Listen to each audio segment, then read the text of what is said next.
Welcome to the Protecting Your Nest podcast.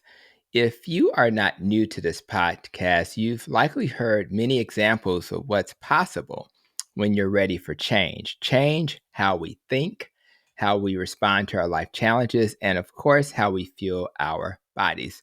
For so many of my guests, it's those changes that have led them to restoration of their once not so healthy body to a healthy one. These stories have inspired us, and for many of us, it's exactly what we needed to hear to start our own healing journey. Today, I wanted to share another story, a story of healing, a story of restoration, a story that I'm sure will amaze and inspire you. Today's guest is Tia Reid. Tia is the Director of Nutritional Science Services, a certified dietary manager and food protection professional at her local critical access hospital.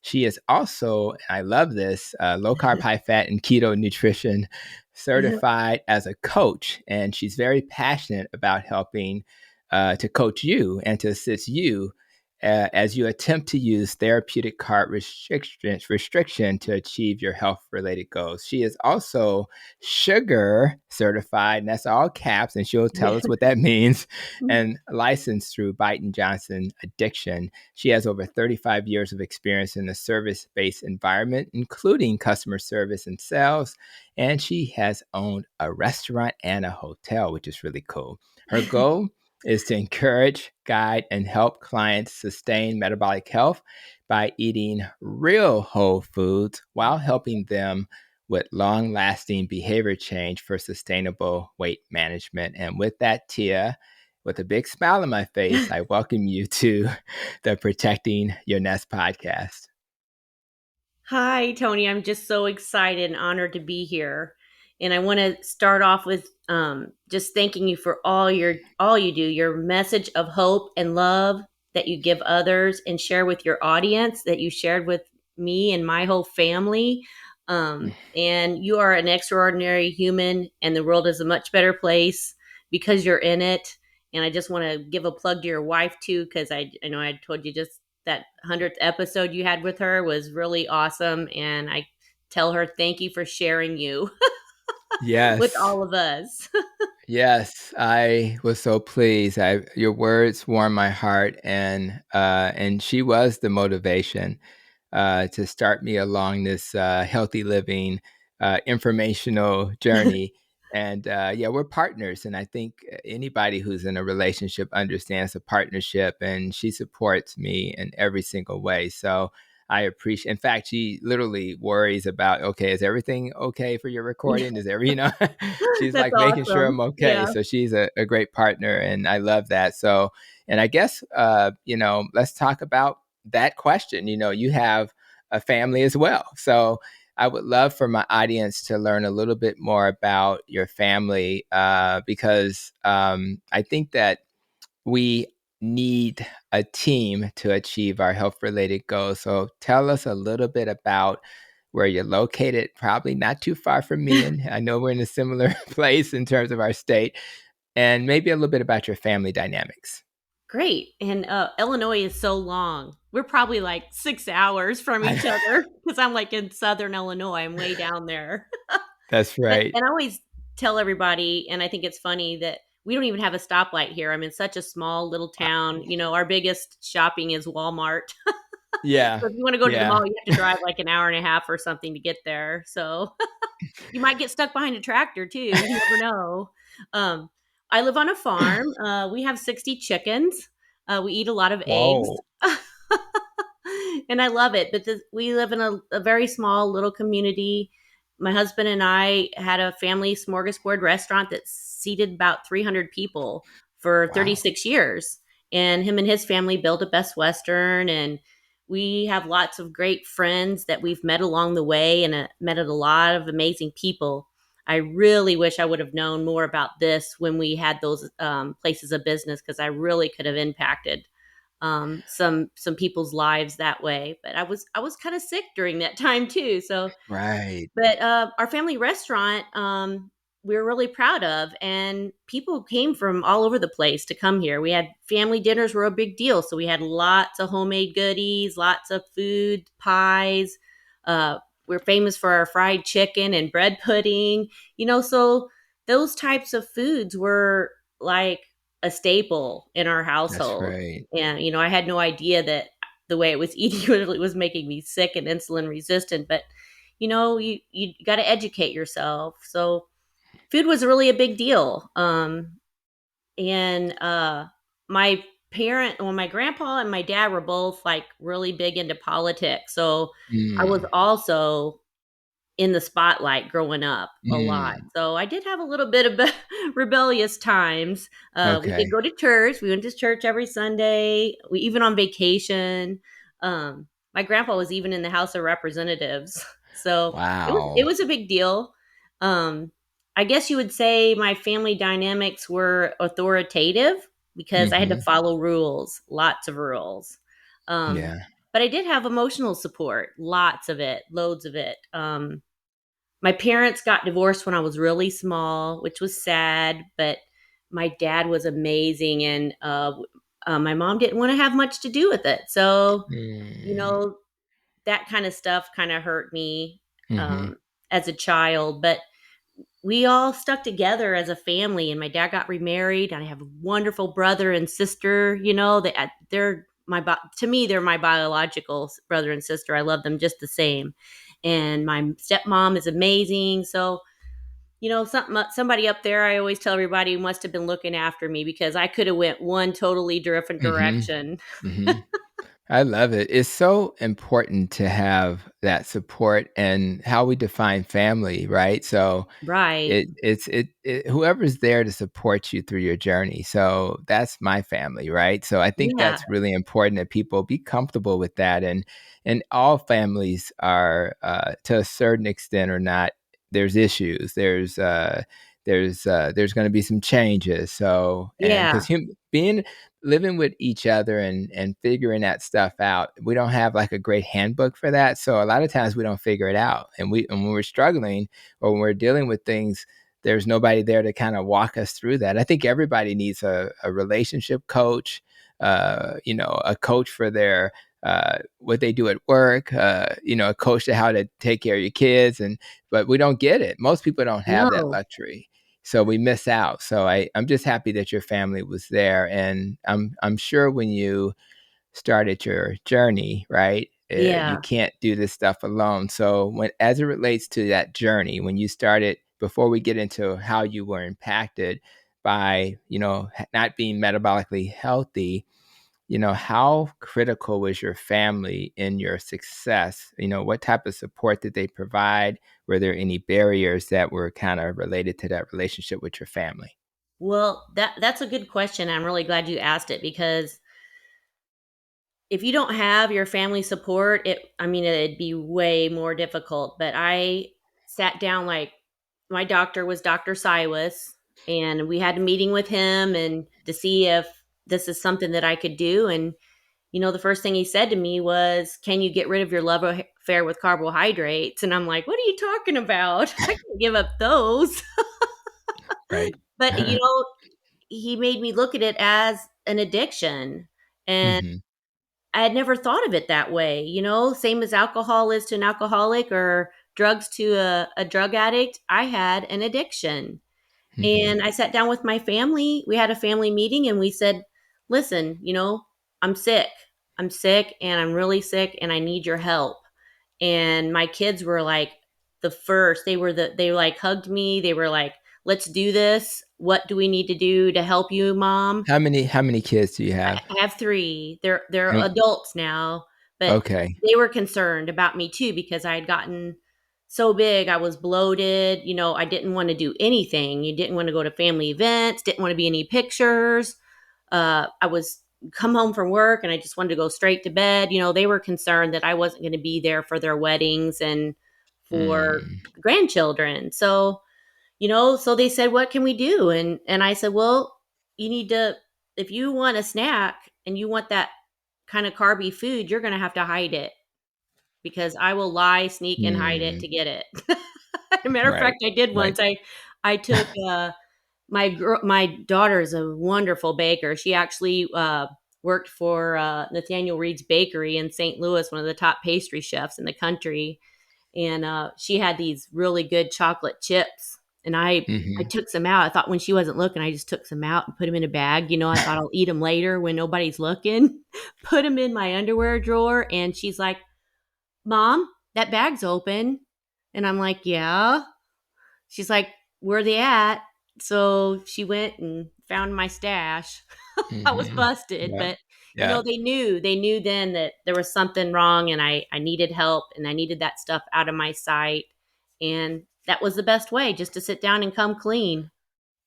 I love it. What's your husband's name? Brad. So Brad. So Brad. So you tell Brad I appreciate him for making those three beautiful kids with you Thank who are you. I there to was. support you. So shout out to Brad. Yeah. And I definitely want to do a shout out to your kids as well for just knowing that mom needed support and providing that support. So I just think it's so important when we have those moments. Sometimes people push back. Sometimes people say it's not that serious. You're okay. And sometimes they do that out of love because they don't want you to like fail. So they Right. just give you the easier path. But it's good that you started off with support. And again, going back to what I said at first, for those who are listening, if you don't have a Brad in your life, right, and you don't have three beautiful kids. What's the kids' names, by the way? uh, Emily, Tyler, and Marcus. Right. So Emily, Tyler, and Marcus. So if you don't have Emily, Tyler, and Marcus in your life, it doesn't have to be your immediate family. Just find somebody that's gonna make you accountable while Yes. also supporting you at the same time. But again, I don't want to play coach. That's your role. But I think we're all coaches at times, right? So Right. that's Yeah. that's excellent. So let's get to the heart of the matter, which is the why question, right? So, I want to know, I kind of got a little bit of the answer because you mentioned the great Dr. Robert Cyrus, right? So I Yeah. know Yes. that he introduced you to keto if anybody else hadn't. But so you discovered low carb, high fat, or keto, but what led you to have to seek Dr. Robert Cyrus? Because I didn't have anything but a stomach problem. But I think from my research, you had a lot more. So my audience will be very interested in knowing what type of medical conditions that you have to overcome and how you found this whole low carb, high fat keto lifestyle. That is a really good question. Also, I had my cousin who is a bodybuilder. He's from New Mexico. Well, he started out in pharmacy, and when I visited, he said, "Man, you got something going on because you're not yourself, you know." Hmm. And he said, "I heard this, doctor. Let's make you an appointment." So he loved me so much. He made that appointment for me to see doc. And when before I saw him, I was just tired and sick, irritated, low energy, brain fog. I couldn't sleep. Um, I don't know. I had type 2 diabetes, non alcoholic fatty liver, gout, hypertension, severe adrenal insufficiency, obesity, sleep apnea. And I didn't even tell you about this, but my depression was really bad. Um, Mm. and through the years, I tried all the diets I could, Weight Watchers, restricting, exercising, trying to run. I tried to run marathons. My daughter tried to help me. She ran half marathons with me. Um, it really hurt my joints and and my stuff, but I did it as much as I could. And then I ended up with a large kidney stone stuck in my Hmm. ureter and went septic from all this. This was all before I even thought about going, low carb. And matter of fact, one of the docs told me that it was probably because I was doing Atkins that I got the kidney stone, which I know that's not true now, but I was very fearful I was going to lose a leg or my eyes. Um, I'd been to diabetic educators, who taught me to measure things and restrict, uh, eat 45 grams of carbs 3 times a day, make sure I snacked 15 grams of carbs twice a day in between my meals. So I was like always eating, like around Hmm. the clock eating. And I'd been told like so many years ago, even before then, that I had non-alcoholic fatty liver. So, and that it was common and that there wasn't much I could do about it. But, I had all these things wrong with me and cysts in my ovaries. Um, the one of the big ones, and we can get to it later, I'm sure, is I had a tumor in my adrenal gland that caused my body to be in like fight or flight mode 24/7. Mm-hmm. Um, Common things would be like you're really heavy in the midsection, fatty deposits like on the back of your neck. I Mm. had like a hump back there. That Um, Cushing's. yeah, Yeah. syndrome. I think it was the Yeah. syndrome. But I felt weak and tired and sad, and I just wanted to cry all the time because my hormones were like all over the place. And then after the removal of the gland, my left adrenal gland had fallen asleep from not working for so long. So once they removed the one with the tumor in it, then I didn't have any cortisone. So they had to give me products so that it would Yeah. make cortisone. And if anybody's listening, common symptoms associated with that were like tired and weight gain, salt and sugar. I wanted salt and sugar cravings. I had terrible anxiety, night sweats, joint pain, like decreased libido, hot flashes, and mood swings. And I had them all. I mean, you can't even make this stuff up. I couldn't make cortisol on my own. So therefore, I had to bring a vial of dexamethasone, which is, I think, a drug they give for cancer patients. I'm not for sure. You'd have to And tell me a that. lot of different indications, but when you're given steroids, it could be for a ton of different reasons. So Yeah, I it's mean, I had to carry multi-use. that with me in case I was in a car accident and wear a medical bracelet. Um, I just felt like, I was going to die any day, basically. it, You it was were crazy. sick. I mean, Yeah. we could take just one of the diagnoses and have a podcast about it, right? But Yeah. yet And you gave I a tell people list. this and they think I'm joking because they can't I even make mean, one how, person yeah. dealing with all of this, and I could only imagine what it did to you emotionally. I could imagine. I mean, just your outlook on your future, and hearing from the clinicians that this is kind of something we just got to treat, and we don't see a path to helping you reverse it. And prior to meeting Dr. Robert Cyrus, I know I was a vegetarian, beforehand, right? Wow. So, Yeah. and I'm not saying I wasn't that sick, so it did help, but I never really felt where wanted to be. So, so for you, you tried other ways to heal, with diet. So, what did you do, and why do you think it failed you? Oh, I was been on, well, let me see. Let me go refocus here. I was told to eat like low salt, low Hmm. fat, um, and exercise and move more. That's what I had been told before finding the keto community and under the care of Dr. Cywes. That's what I tried doing. Well, I got bigger and bigger, so Hmm. something was not right. And I think all is because all the low fat items they put like they taste so bad, so they put sugar in them. Hmm. So I was just getting sicker and sicker and more diabetic Yeah. as I went along. And Yeah. then not eating any sodium, not salting any at all. And I think you had a great video on that. Was it one of your last ones on the Kiss where you talk about how Yes. the Yeah. carbohydrates?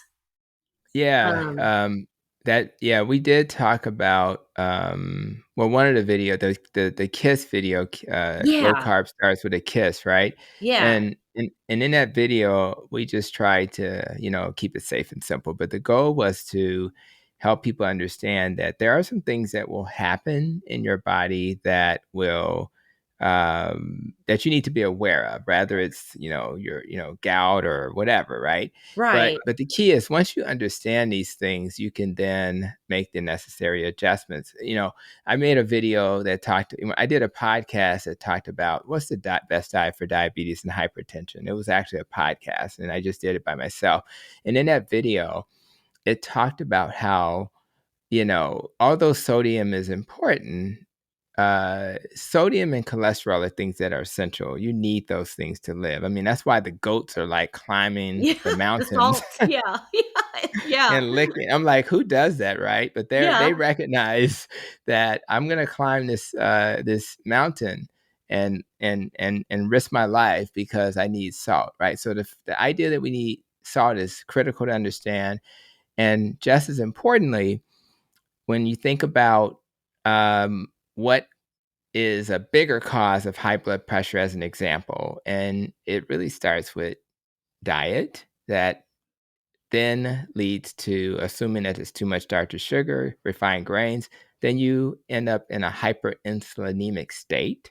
And Yeah. when you have too much insulin, it will tell your kidneys retain the sodium, the salt. So Then you need more and then water. that exactly, and then your pressure is gonna be higher, then you're gonna get cardiovascular disease. So the goal is to help people say, okay, let's not start with the salt part. Let's go upstream, and let's Hmm. focus on not having hyperinsulinemia. And how do we not have that? Well, it's mostly a dietary decision. So it's really important, and that's why you see some of the thought leaders that we see sharing this healing message. They say salt's not the problem. It's so I think it's really important to understand, and I really appreciate you pointing that out because a lot of people are hearing the same message. You said low fat, you Yeah. said low salt, and you said exercise more, and you got sicker. So that's a disconnect, and unfortunately 80-90% of clinicians, that's what they tell people, and they're not getting to the root cause of why we get sick. And then they demonize things that clearly have support for, including the dietary pattern we're talking about today, which is keto, without a basis that really makes sense. Like, and I'll give them credit. They did have some old research that was, observational studies that suggested maybe there is a correlation between saturated fat or eating meat and heart disease. But then when you do randomized controlled trials, there is no correlation whatsoever. No, yeah. So stop doing those observational studies and start doing randomized controlled trials, and that'll diffuse some of the confusion. So thinking, going back to this ideal of you've had a lot of things to impact you, and for me again it was irritable bowel, and then I started eating differently to help me adopt a diet that's making me feel much better, right? So I'm Yeah. doing that. So, but I think back on my life when I had a stomach problem, right? And it wasn't fun. If I had to speak before a crowd, my stomach would get a little funny, right? Yeah. If I mean, I always had to think about my stomach, and you should be That's a able to go horrible to. feeling. I mean, who wants to go to the mall and the first question is, "Where's the nearest bathroom?" Yeah. I See felt what I'm like that saying? happened to me too. Yeah. Serious, it's horrible. We always scoped out the bathrooms first. Exactly, and Yeah. nobody wants to live that way. No. So let's talk a little bit about some of these medical conditions individually, and I think I'll start with diabetes since it's so common. When you reflect back on diabetes, rather it's the medicine you had to take or how it affected your life in general, what parts of that story uh, you don't miss? Let's just say it that way. What parts of that story you wish other people didn't have to continue to suffer through? Well, it's so expensive. Diabetes is so expensive for one. I don't even know how, if you don't have insurance, how you can even get medicine. So, Hmm. and I started out actually a long time with one of my pregnancies with gestational diabetes. So that was the first time I had ever heard that word before. And there's Mm. probably a lot of women out there that were in the same boat as me, where really, you have gestational diabetes, and then afterwards they don't tell you how to keep eating to not have it, or you know most of the time, if you have gestational diabetes within 10 years, I hear, or something like that, you can get full blown Greater than diabetes. 50%, greater Yeah, if than you don't change your 50% will ways. develop it. Yeah. But they don't talk about that. They talk about we're going to manage it with medicine. You're going to lose weight, so it'll go away on its own. Don't worry about it. I mean, it's not really taken seriously. But if Yeah. half the people or more are going to develop it later, we should have a different conversation so they won't develop it later. But that conversation never happens. No, and I wish that it would have happened, and I wish that it would be a very stern conversation that they would have with their patients, because, or with clients, because if somebody would have said, "Listen, you're going to get diabetes, and this is what's going to happen when you get diabetes. You're going to, your vision's going to get bad. You're going to be depressed. You're going to get heavy. They're going to give you insulin. You're going to gain more weight." If I would have known all those things, it would have been an eye opener. I think that we need eye opening conversations with our clients and our patients so that they can take charge of their own life.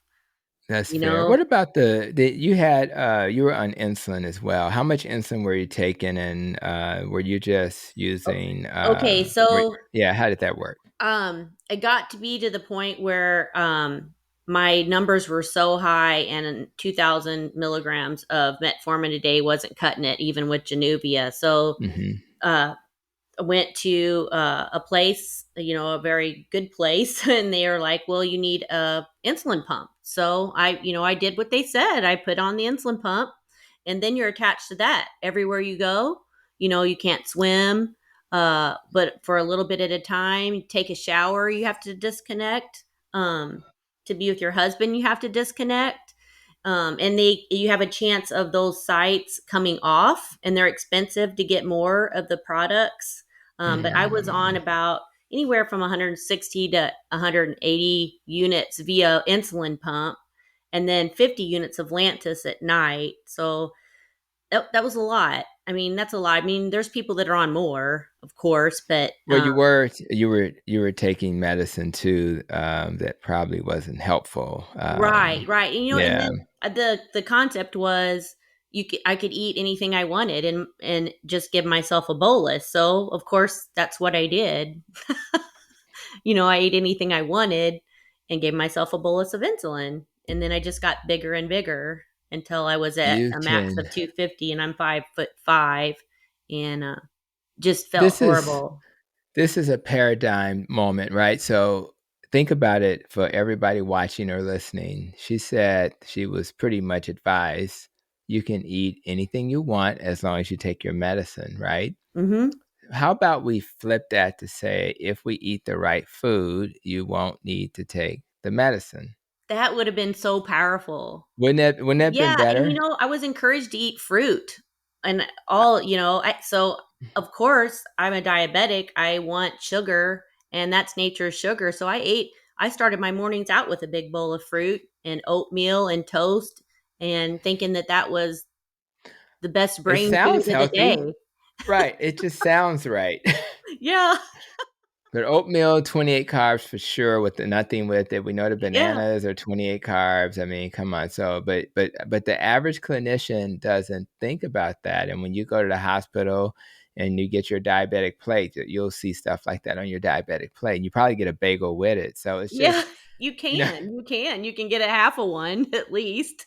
And exactly. I've seen Nutrition Network did this sugar thing where the lady took a teaspoon. Your body can only handle 1 teaspoon of sugar, is it, a day?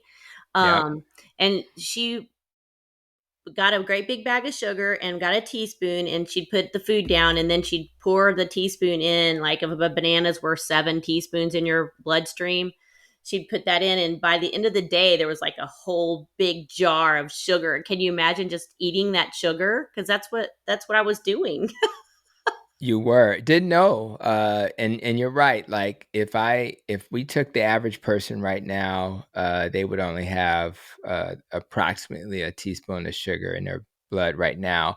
And the body doesn't like much more. So when you ingest 7 teaspoons, it's working really hard to find a place for it. Yeah. I'm And gonna gotta go store it or use it, but you can't let it stay in your blood. It's actually toxic to your body if you have sugar floating around without it being in the right place at the right time. So yeah, and it's your pretty scary. body makes that on its own, the amount that you need.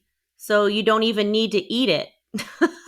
Well, that's the value of, learning more about this because these messages that you hear, well, you can only survive on glucose. Well, there are definitely parts of the body that can only survive on glucose, but your body can still make that for you. So there's no need to get exogenous glucose or sources of Yeah. glucose from outside your body. You can just take your steak and your fat, the protein and fat in your steak, and turn it into do gluconeogenesis into a form of glucose. So it's really, it's again, we got to get these messages out, and it's done on demand. So instead of putting 7 teaspoons in all at once, Yeah. your body says, "Let me release a half a teaspoon because that's all you need."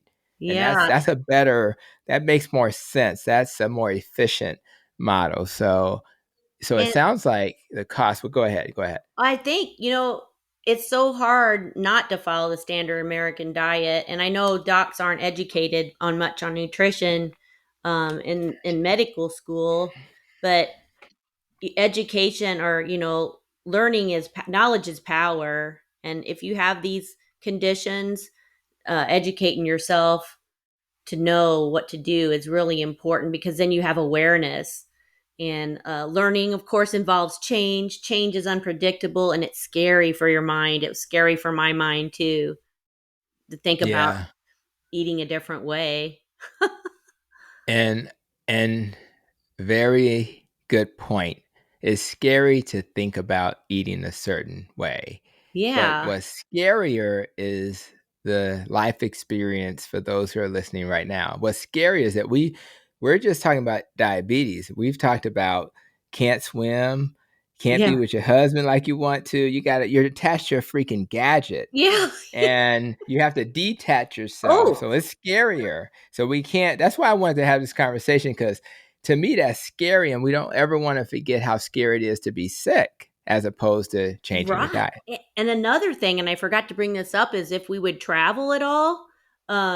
Okay, so I had the inset for the insulin pump, and they had to pull me aside away from my family and like Oh, do a drug thing on me, and it looked like I was a criminal. They pulled me aside and look at everything to make sure that I wasn't carrying drugs when it was actually my insulin pump. They wiped you down for bomb powder, is what they do. Yeah. well, for those just like you, Tia, who met my wife in episode 100, she absolutely has experienced that, It's because no she's fun. had, it's not fun every time because she's type 1. So Yeah. every time we go to the airport, she has to go through this whole process and Yeah, me too. I there's no get way stressed around out. it. Yeah. They got to test everything, so it's insane. So you can't be in a rush when you're so we got diabetes down, and you're only giving us just a taste of it because living with it is so different. Now we have to deal with the other issue you mentioned, which was sleep apnea. And so there are so many people who are snoring and they may not even Yeah. know they have sleep apnea. But when you have sleep apnea, you're going to have a higher risk for heart, hypertension, cardiovascular disease, etc. And so now I'm just thinking about you at home. Like now you Yeah. got this CPAP machine. So talk a little Yeah. bit about what life was Yeah. like And I had to with that. travel with that too. So I had, Uh, that was a big deal too, because you could only have so many cases and stuff with you when you travel. So eventually, I think they changed the rules with that where you can have that separate from your cases. But in the beginning, that was part of my suitcase and it was pretty large. But I didn't have to use a CPAP until I got to a certain point where mhm, I was considered obese, mhm. and I snored so loud my husband was moving to the couch, and so he wasn't getting sleep, and it was affecting both of us. Um, so we're like, we need to do the CPAP. So eventually we got that, and he could sleep too because it made a humming noise. He finally went to sleep with Right. it. But sleep is so important for our bodies to heal because our bodies repair when they sleep. And I was thankful for the CPAP when I had it because it did help me sleep more. So I think for some people it is a really great thing to have. Um, but when the weight came off, I no longer needed the CPAP. So you can change your life by choosing, to eat differently. You can get off of one of those devices, which was, I was so thankful to get rid of it. I was like, yay, no more CPAP. That's right. And that a lot of medical supplies come with it too. So, that costs thousands of dollars, and you've got all the different head stuff that you can wear and Hmm. what's comfortable for you. So, and then they have a service called, and the guy comes out and adjusts your oxygen. So, it is a big deal. Wow. Okay. So, and knowing, I'm very familiar with an insulin pump. That's super expensive. Oh And then yeah. you look at a CPAP machine. That's super expensive. And then you mentioned gout, and although I guess gout comes down to how often it sneaks up on you, but and a lot of people are suffering from gout. Many people don't know that when you become metabolically healthy, your the number of times you have a gout flare is dramatically reduced. Oh It's yeah. it's dramatic. So, and there's cost with that too. So I don't know how bad gout was for you, but what do you remember about your life Well, with gout? I was placed on allopurinol after a large kidney stone got stuck in my ureter and caused Mm, me to go septic. So, because my uric acid levels were extremely high, so I really didn't even know that I had gout before that happened. But that time I almost died because they had to chopper mm, me, and I was on a vent for a couple weeks. Um, I had had symptoms of gout for so many years. Not necessarily is it in your big toe, mm-hmm, it's in your joints, and it felt crippling like arthritis. So I felt like I was a lot older. Like even going upstairs, I was like, holding on to mm-hmm, the railing. I felt like I was so much older than I was. Just going to kids events again, it was affecting my life as a parent. And not only that, but I was in pain all the time. So here comes another drug. I'm taking Norco as needed for pain every 4 to 6 hours as mm, needed, and worried that I would be addicted to that. And then I would find myself just wanting the Norco just to get through the day.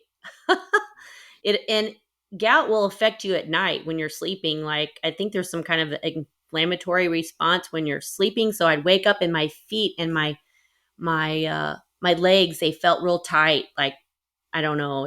It was not fun at all, and I still struggle with high uric acid levels. So now that I'm educated a little bit more, I have a uric acid meter, kind of the same as a blood glucometer, and I can stay on top of that and stay, give Doctor Cywes my numbers, let him know what's mm-hmm, happening, adjust my diet, maybe a little more things that I'm doing. Um, and just stay on top of it. But you can spend lots of money on gout too because your feet hurt and you want to wear different shoes, and you find yourself going to the shoe doctor and getting inserts for shoes.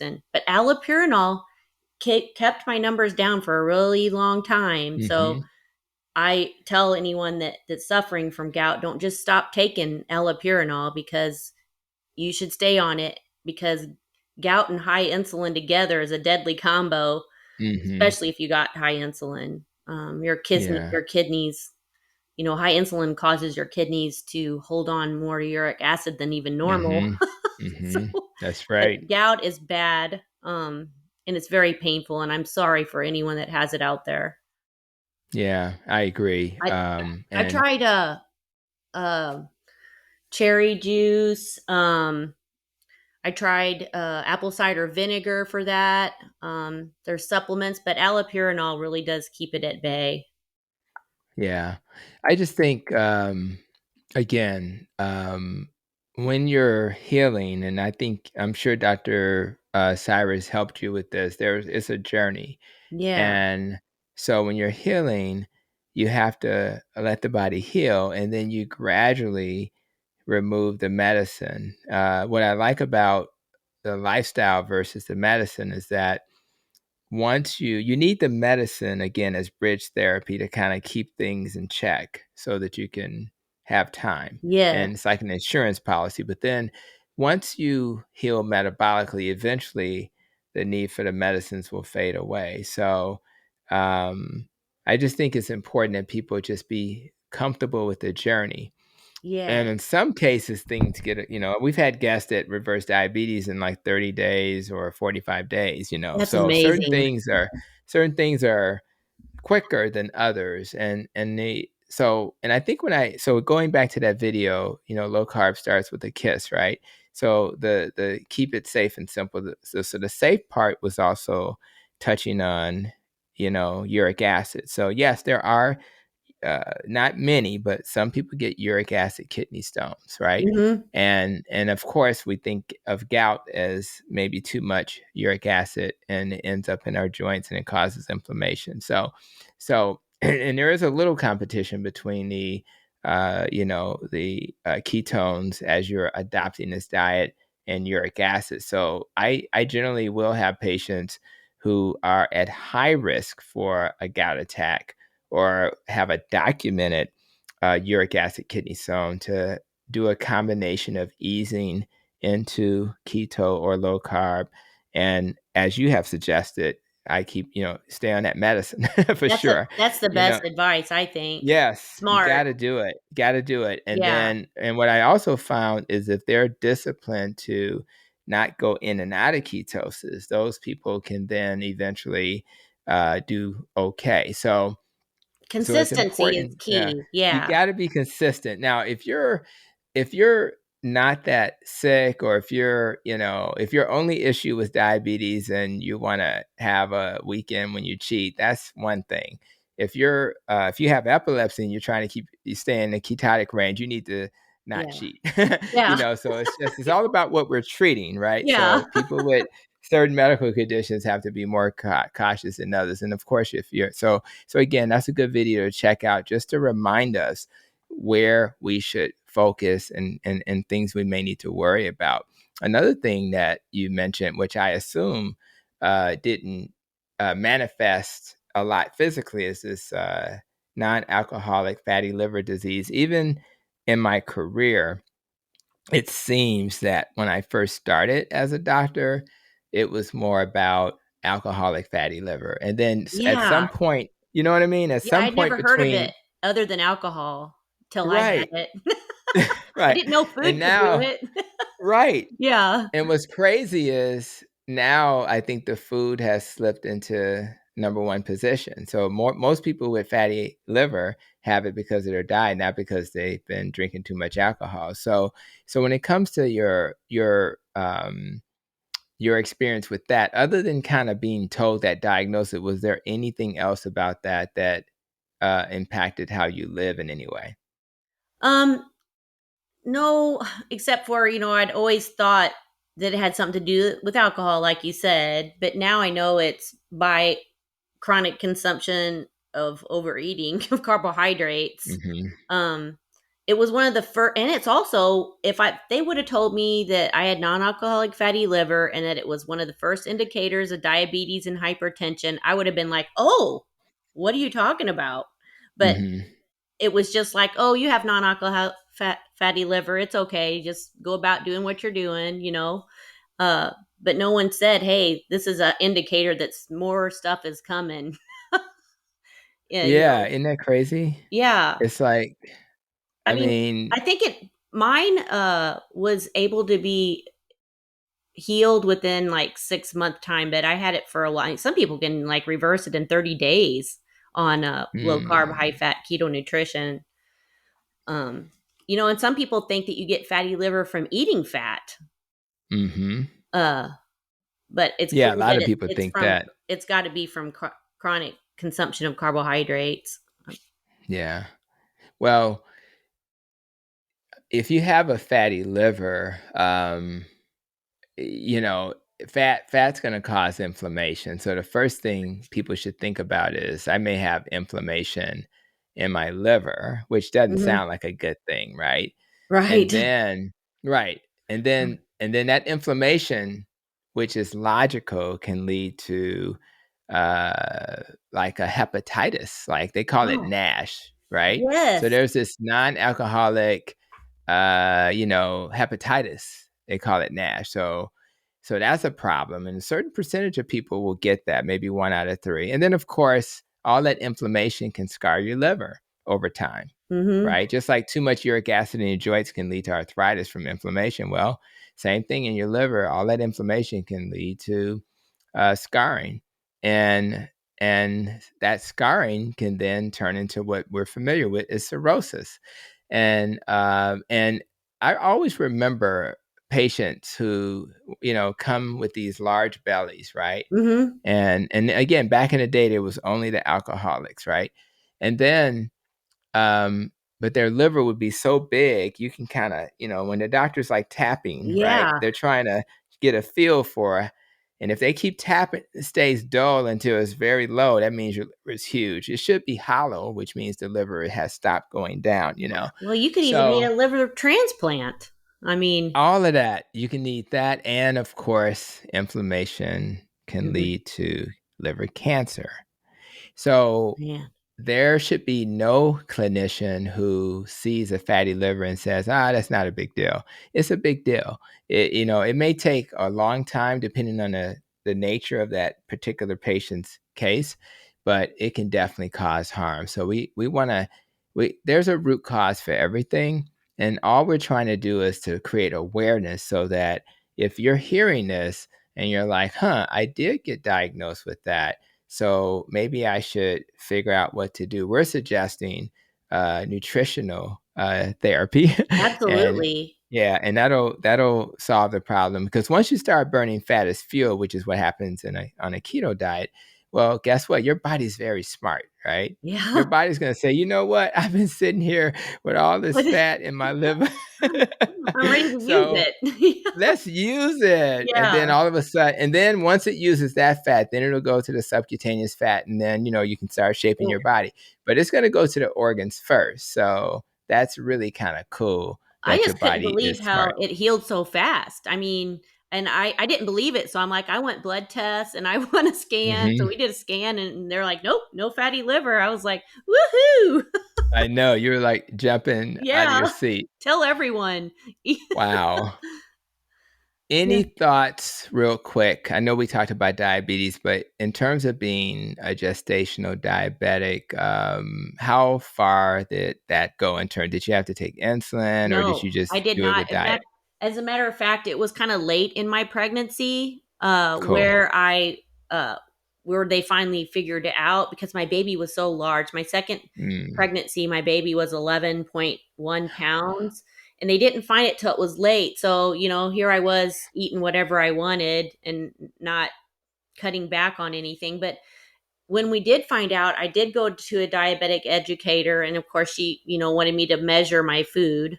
So we measured, and I did cut back, and I did lose some weight on cutting back, but I was hungry and nauseous kind of all the time. So, and I mm-hmm, was swollen everywhere. I mean, I got so large with gestational diabetes, my feet didn't even fit in my shoes anymore. They were so mm, filled with fluid and very irritable and couldn't breathe. I sounded like here there goes Brad to the couch again, poor guy.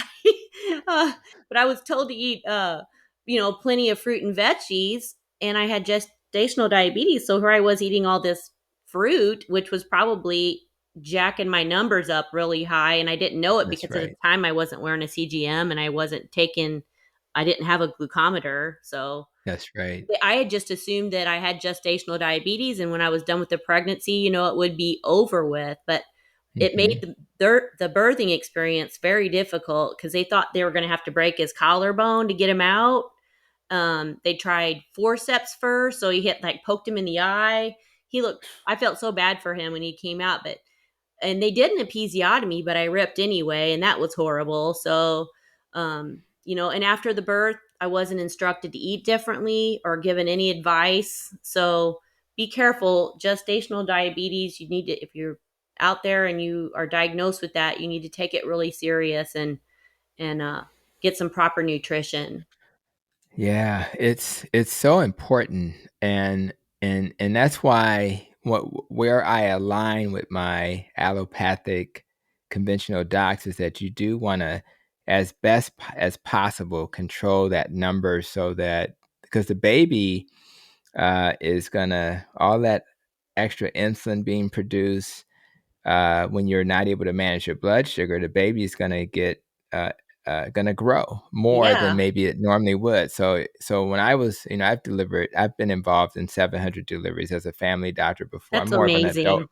It's crazy. That is It's amazing. I miss it so much, to be I honest with bet. you, and I miss it so much. But I'm gonna tell you something. It's, you have to really be careful with your diet so that you won't have what, typically a diabetic mom who has a baby, is, you're looking at a 9+ pound baby on average, and you're like in the 11s. I think we may have had a 12, maybe a 13-pound baby in the past. Of course, it was a Yeah. C-section, We but yeah.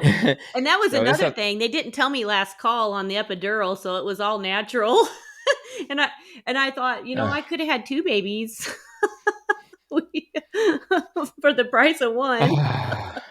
shout We out, shout out to all the moms. yeah. Uh, Yeah. I thank And God for you uh guys. with my third pregnancy, they took him 3 weeks early and he was 8 pounds. So he probably would have been Mm, 11 as well if I would have continued, if they, he would have okay. stayed in there a little bit longer. So Wow. Well, thank you. I just wanted to touch because I knew that the diabetes impacts pregnancy in a significant way, yeah. having been a doctor who delivers babies. And I do want to touch on the last condition. We didn't really touch on everything, but this Yeah. adrenal insufficiency. I mean, you have a long list, right? Yeah. And not a lot of people. What did you learn about that? Because that's not something that everybody is as familiar with. So when it comes to, because I think you mentioned you had a tumor, you mentioned you had some, Yeah. you had the weight gain, round face. Remind us a little bit about what you know about adrenal Well, insufficiency and what that experience was for you. the funny thing about it was, every new doctor I had seen a lot of doctors say I had so many things wrong with me, and it seems like every new doctor I'd go to, they'd get, touch my neck and they're like, "Do you have a thyroid problem?" But it was Hmm. actually Cushing's, and I found a great doctor in St. Louis that was familiar with it, and he looked at me immediately and knew I had, like a bump on the back of my neck, a fatty bump on it, and a real round face, and Hmm. thick in the middle, but I had skinny arms and legs, kind of like. And he's like, Yep. "You are a perfect example of Cushing syndrome." And did some an MRI, I think it was possibly, and found Hmm. the tumor, which I had been told years ago I had a small fatty tumor, not to worry about it, in my right adrenal gland. Well, it had gotten very large. So this doctor found it. And he said what happened was my body, from having that tumor, was in fight or flight mode like Hmm. 24/7. You know, it was just worn out. It was getting worn out. Hmm. And Yeah. it Yeah. makes you weak and tired. And I felt sad. And when he found that, I'm like, oh, there's hope. I'm going to get this out. But then when they removed it, my left one wasn't working. So it had fallen asleep. Um, Hmm. and it was just bad because I had to take prednisone, hydrocortisone products for so long. And I was actually told I would never get off them. But again, nutrition healed it because Dr. Cywes was able to help me get off all of those medications. So it's Wow. pretty And scary. well, it's amazing. Like, again, we're kind of doing diabetes, CPAP. Hmm. We're talking about adrenals, diabetic, being pregnant with diabetes and all these different things. But just the adrenals, I mean, people don't think about the adrenals much, but they're so critical. And They do I everything in mean, your body. All your they hormones are do all there. everything. Yeah. Metabolism, your immune system.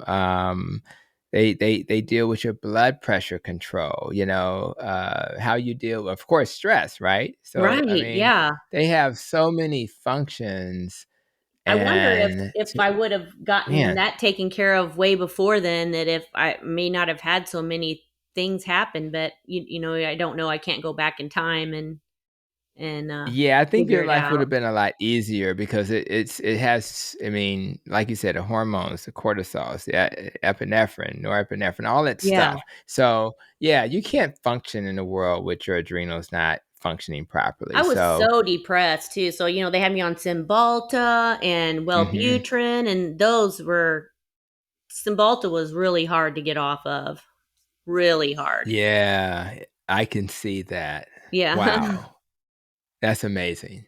I, So wow, I didn't even touch base. One time I had acute pancreatitis. My went to the hospital with my triglycerides were 7,900 when I went in, and it was from taking what? like 20 lipase pills a day to metabolize my food. A gastroenterologist or whatever had put me on 20 lipase pills for that, on top of my other pills a day. But that was my 40th birthday for that one. I mean, you can't make this stuff up. Literally, I'm serious. People listening to this episode are gonna think you're making this stuff up because You can't.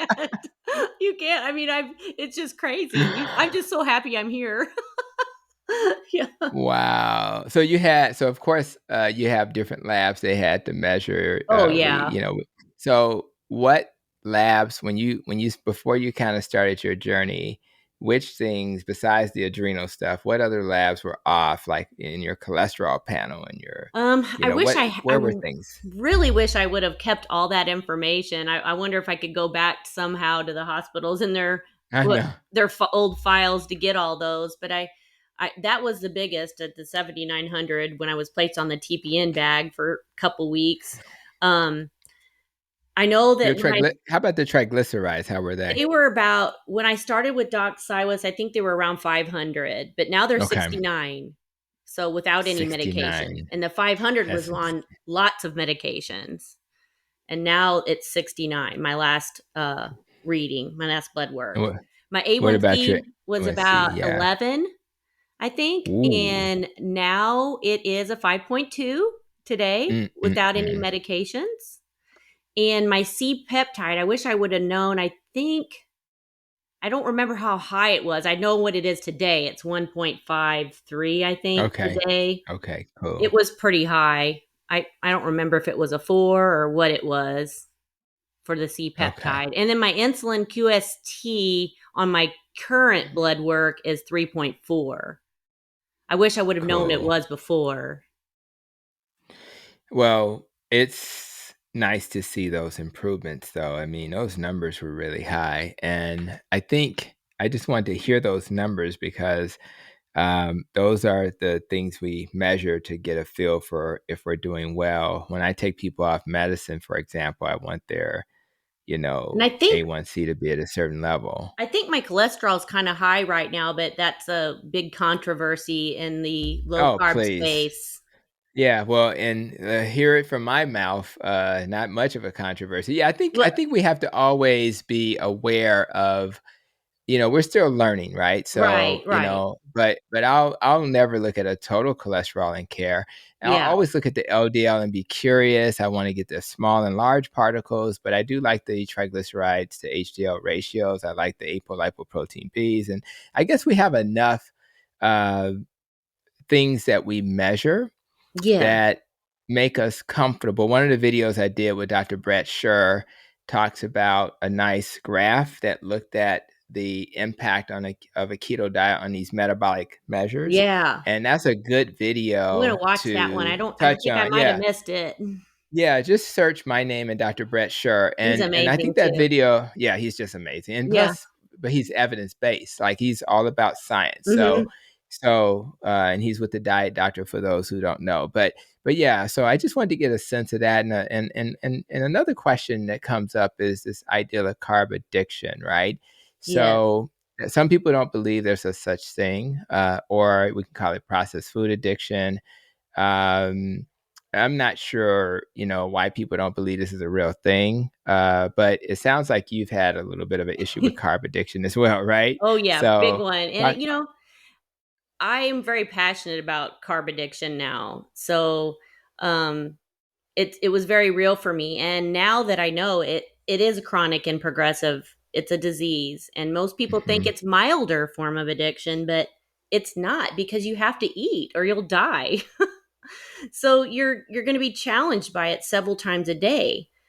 Sugar foods are everywhere, and we're exposed to Hmm. it when we're a really small child. So, addiction, I'm very passionate about because, like I had told you before, it's a lot of lying, hiding, and sneaking and Hmm. shame. And I had all of it. Hmm. I had all of those things. And if you have an addiction, I know now it's about the brain and what happens in the brain when you're exposed to those rewarding substances or rewarding Hmm. behaviors. So it's not even about the substance or the person that's using them that's making them an addict. It's not even the frequency.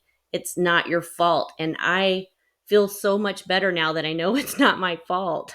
That's right. And if you're an addict, like Dr. Cywes says, you can't have just a little bit. You can't have a little bit of heroin on Tuesday or Right. a little bit of alcohol if you're an alcoholic on Fridays.